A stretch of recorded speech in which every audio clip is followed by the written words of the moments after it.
Madame la Présidente, Monsieur le Vice-président, mes chers collègues, dans un ouvrage intitulé Le livre sur la déraison souriante, Robert Sabatier a écrit « Si la route est aisée, inventons l'obstacle ». Ça pourrait servir de devise à la mairie de Paris, qui mène avec acharnement une politique autophobe, prétendument environnementale, au lieu d'appréhender intelligemment l'avenir. Le constat est simple. Vous avez d'un côté les enjeux sanitaires et environnementaux de notre région qui ne cessent de se diversifier et de s'intensifier. Et on veut nous contraindre à mener une guerre idéologique et irréaliste contre l'automobile. La piétonnisation obligatoire nous est présentée comme étant l'unique solution à apporter pour lutter contre la pollution, les nuisances olfactives, sonores, alors même que la route représente la plus grande part des déplacements de nos concitoyens. Alors en plus de constituer un véritable non-sens conceptuel, c'est une solution absconse qui ne permet en aucune manière de répondre aux défis qui sont les nôtres. De fait, faut-il supprimer la voiture pour lutter contre la pollution? Non. Et de nombreuses études scientifiques l'ont d'ailleurs amplement démontré. Suffit-il de limiter la vitesse de circulation pour diminuer l'empreinte écologique de la voiture? Non. Nous savons pertinemment que c'est un procédé qui induit davantage de pollution. Une voiture qui roule pollue moins qu'une voiture arrêtée ou qui roule très lentement. Suffit-il enfin d'inciter nos concitoyens à emprunter les transports en commun pour limiter leur exposition aux particules fines? Hélas, non. Cette dernière étant 6 à 10 fois supérieure sur les quais de métro ou du RER. Mes chers collègues, il est temps de remettre la route au centre de notre stratégie régionale. Le plan qui nous est présenté aujourd'hui est une étape nécessaire pour satisfaire nos ambitions de créer des routes propres et intelligentes.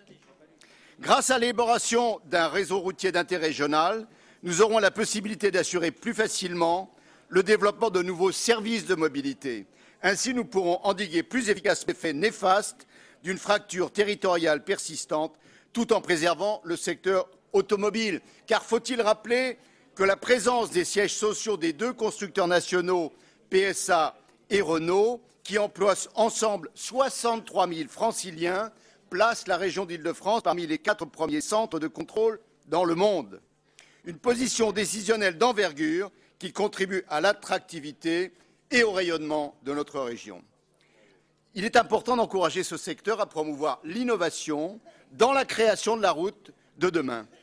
L'Île-de-France des mobilités se réalisera forcément avec la route et seulement si nous proposons des alternatives franches à la politique dogmatique de la mairie de Paris. Nul n'est besoin de rappeler que la voiture contribue à la démocratisation du territoire, si bien que nous ne pouvons accepter un traitement idéologique de l'espace public. Dans ces conditions, le régional anti-bouchon présente une solution ambitieuse, pragmatique et opérationnelle que nous devons aider à faire aboutir. En effet, un tel plan permet à la fois de répondre efficacement aux défis technologiques de demain, tout en garantissant une meilleure qualité de vie aux Franciliens. Car, au risque de froisser quelques sensibilités, Paris ne représente pas l'ensemble de la région d'Île-de-France. Le taux de motorisation des Parisiens est le plus faible de l'Île-de-France et même de France. Et le traitement qui est infligé à la route pénalise et marginalise les banlieues et nos campagnes. Comment expliquerez-vous que l'on préfère, par dogme, augmenter jusqu'à 70% les temps de trajet d'une grande partie des Franciliens de leur lieu de travail en prétendant faussement réduire la pollution sans s'attaquer aux problèmes de fond? Et pour cause, dans l'état actuel des choses, vous, les élus socialistes, verts, vous prétendez construire l'avenir sur une idéologie autophobe, néfaste, injuste, digne d'un autre siècle. Cela nous paraît invraisemblable et vain. L'écologie punitive n'est en aucun cas une solution viable. Vous souhaiteriez avoir des voitures de demain avec des hommes et des fabriques d'aujourd'hui qui mettent en place et en œuvre des politiques d'hier. Alors cette délibération est une opportunité réelle, concrétiser une révolution des transports d'envergure et à la hauteur de nos aspirations. Le changement paradigmatique inhérent à ce plan anti-bouchon permettra donc de réconcilier la voiture et l'environnement de manière effective. L'utilisation du calculateur multimodal du STIFT en est d'ailleurs une telle illustration. En est le plus révolutionnaire que la possibilité de planifier son itinéraire ayant le loisir, le mode de transport le plus rapide et surtout le moins polluant. Inutile de le rappeler, la région d'Île-de-France est dans l'obligation d'assurer une politique incluant les transports dans leur qualité pour continuer à être compétitive à l'échelle internationale. La piétonisation non préparée de voies rive droite est de texte brutale, radicale, mais surtout à long terme. Les troubles engendrés par cette méthode sont chiffrés et connus. La congestion des rues situées autour du 1er, du 4e arrondissement et de tous les arrondissements bordés par la Seine a déclenché des réactions qui n'est pas en entraînant une aggravation de la pollution, pas seulement, mais également sonore.